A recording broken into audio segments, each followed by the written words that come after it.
餐饮系毕业，今年才26岁的周恒轩，去年7月伫安平裕平路开设一间便当店。因为曾经伫建平里的活动传单中，发现建平里有爱心花，而且拢会固定来帮助里内低收入户甲边缘户，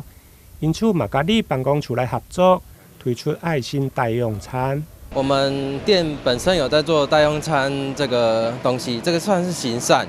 然后为什么会接触到代用餐这种东西呢？这就是因为从我父亲的教导说，这个社会就是要你从出社会之后，你要回馈给这个社会。那么我会做这种东西，是因为平常想说我一整天都待在店里面，没有时间去行善这个动作。所以呢，我想说，借由这次的代用餐，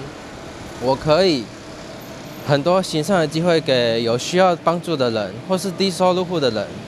我可以做更多事情来努力，来回馈这个社会。透过里长傅建峰的媒合，便当业者周恒轩每天提供5个爱心代用餐，由着里长媒合真正需要的里民前往领取。因为他看到我们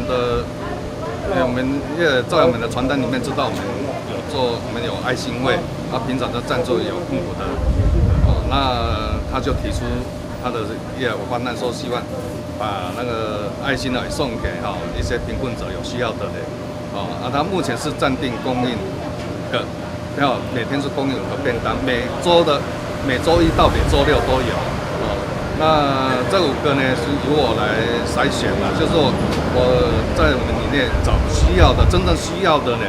他们真的生活上真的有困苦的，这5位每天过来请他们过来这边领便当。周恒轩抱着行善为本，自细汉就被教导爱有善良的心，创业以后嘛欢喜帮助人，加上建平里嘛准备成立食物银行，透过合作。希望会用为食物银行踏出成功的第一步。台南新闻林根采访报道。